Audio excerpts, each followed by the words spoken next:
நம்ம கொஞ்சம் பிரியாணி மசாலா அரைச்சிக்கணும். திட்டமாக உங்களுக்கு தேவையான எல்லா பொருளையும் சேர்த்து மசாலா பிரியாணி மசாலா அரைச்சி வச்சுக்கணும். அழகாக நம்ம பொன்னிறமாக வறுத்து ஆற வச்சுட்டு பொடி செஞ்சுக்கலாம். 2 டேபிள் ஸ்பூன் நெய் சேர்த்துட்டு ஒரு 100 கிராம் எண்ணெய் சேர்த்துக்கிறேன். நெக்ஸ்ட்டு பாருங்கள், கொஞ்சம் பட்டை சேர்த்துக்கலாம், நம்ம அன்னாச்சி பூ சேர்த்துக்கலாம், ஏலக்காய் சேர்த்துக்கலாம், ஒரு 4 ஏலக்காய், ஒரு 4 கிராம்பு, பிரியாணி இலை, கொஞ்சம் சோம்பு சேர்த்து, கொஞ்சம் ஜீரகம் சேர்த்துக்கலாம். இதை அப்படியே பொரிட்டு ஒரு பெரிய சைஸ் வெங்காயம் 3 வெங்காயம் சேர்த்துக்கிறேன். வெங்காயம் ஓரளவுக்கு வதங்கிடுது. 2 ஸ்பூன் இஞ்சி பூண்டு சேர்த்துக்கலாம். சேர்த்து நம்ம வதக்கிக்கலாம். இஞ்சி பூண்டு சேர்த்து வதக்கிக்கிறோம். இலை சேர்க்குறோம். இந்த இலை அந்த பரண்ட இலை மாரி காரத்துக்கு பச்சை மிளகாய் சேர்த்துக்கலாம். பச்சை மிளகாய் சேர்த்து நம்ம அதை அழகாக வதக்கி வச்சுக்கலாம். புதினா சேர்த்துக்கணும். ஒரு கைப்பிடி கொத்தமல்லி தழை சேர்த்துக்கலாம். புதினா கொத்தமல்லி சேர்த்து இதை அழகாக நான் வதக்கிக்கலாம். நறுக்கி வச்ச 3 பெரிய சைஸு தக்காளி பழத்தை நான் சேர்த்துக்கலாம். பொடியாக நறுக்கின 3 பெரிய சைஸு தக்காளி பழம். தக்காளி வெங்காயத்தெல்லாம் போட்டு நம்ம அழகாக இதை வதக்கி எடுத்துட்டோம். மல்லித்தூள் 1 டேபிள் ஸ்பூன் சேர்த்துக்கிறோம். வெங்காயத்தூள் காரத்துக்கு ஏற்ற மாதிரி நான் 1 ஸ்பூன் சேர்த்துக்கிறேன். மஞ்சள் தூள் சேர்த்துக்கிறோம். மஞ்சள் தூள் ஒரு 1/2 ஸ்பூன் சேர்த்து, மஞ்சள் தூள், மிளகாய் தூள், மல்லித்தூள் சேர்த்து நம்ம இதை அழகாக கலந்துக்கலாம். 50 கிராம் தயிர் சேர்த்துக்கிறேன். நான் ஒரு 50 கிராம் தயிர் சேர்த்துக்கிறேன். கொஞ்சம் லெமன் 1 ஸ்பூன் அளவுக்கு தயிர் லெமனு சேர்த்து நம்ம இதை அழகாக செஞ்சிட்டோம். ஒரு 1/2 கிலோ அளவுக்கு நான் வந்து அந்த காளான், ஒரு 1/2 கிலோ அளவுக்கு காளான் நான் நறுக்கி சேர்த்துக்கிறேன். இல்லை சேர்த்துக்கிறேன். இன்றைக்கி நம்ம 1/2 கிலோ மஷ்ரூம் பிரியாணி செய்ய போகிறோம். 1/2 கிலோ அரிசிக்கு 1/2 கிலோ காளான் நான் சேர்க்குறேன். வீட்டில் வறுத்து பொடி செஞ்சு இந்த பிரியாணி மசாலா நம்ம சேர்க்குறோம். ஒரு 1.5 ஸ்பூன் சேர்த்துக்கிறேன்.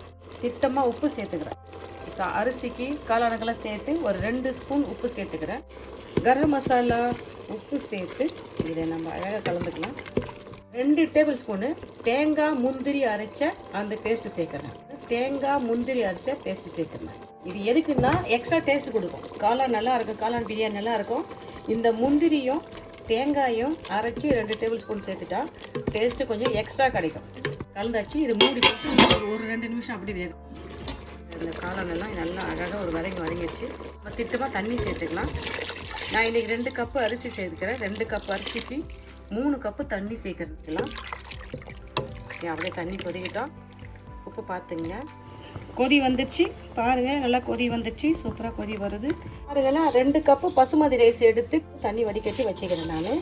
இப்போ நம்ம இதில் சேர்த்துக்கலாம். நம்ம அரிசியெல்லாம் ஆட் பண்ணிக்கலாம். அரிசி சேர்த்துட்டு அழகாக ஒரு கிண்டிக்கலாம். டேஸ்ட்டுக்கு ஏற்ற மாதிரி உப்பெல்லாம் சேர்த்துங்க. போட்டு மிதமான சூட்டில் வேக வச்சுட்டு சும்மா அதில் கொஞ்சம் நெய் சேர்க்குறேன். இப்படி ஒரு கைப்பிடி அளவுக்கு பொடியாக நறுக்கின வெங்காயத்தை நான் சேர்க்குறேன். பொரிஞ்சிச்சு நல்லா. கைப்பிடி அளவுக்கு நான் முந்திரி பயிர் சேர்க்குறேன். ஒரு கைப்பிடி உலர்ந்த திராட்சை சேர்க்குறேன். இதை அழகாக நம்ம வதக்கிக்கலாம். இதை அப்படியே லைட்டாக பொரிட்டோம்னா பார்க்கலாமா. அழகாக கிண்டிடுவோம். தம் போட்டோம்னா இதை கட்டின மாரி செஞ்சிடலாம். அப்படியே ஈவன் பண்ணிவிட்டு குங்குமப்பூ பாலில் கலந்து வச்சுக்கிறேன்.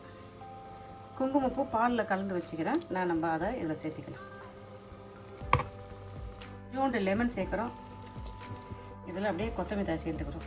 பாருங்கள், இந்த வெங்காயம் முந்திரி இந்த உலர்ந்த திராட்சை நெய்யில் வறந்து அப்படியே சூப்பராக அருமையாக இருக்குது. அந்த தெளிச்ச மாரி அப்படியே போட்டுக்கலாம். அப்படியே தெளிச்ச மாதிரி நம்ம அழகாக இதில் கொட்டிக்கலாம். போட்டுட்டோம். அது மேலே கொஞ்சம் நெய், சும்மா கொஞ்சம் நெய் சேர்த்து 2 டேபிள் ஸ்பூன் நெய் சேர்த்துட்டோம். போடலாம். தம் போட்டுட்டு ஒரு வெயிட் எடுத்து வைக்கிறோம். அனல் கம்மி பண்ணிட்டோம். இது இப்படி வந்துட்டு ஒரு 10 நிமிஷம் செஞ்சு நம்ம இது ஓப்பன் பண்ணலாம். 10 நிமிஷம் ஆகிடுது. பார்க்கமா வாங்கண்ணா. ஒரு மஷ்ரூம் பிரியாணி ரெடி ஆயிடுச்சு. வாங்க டேஸ்ட் பண்ணி பார்க்கலாமா.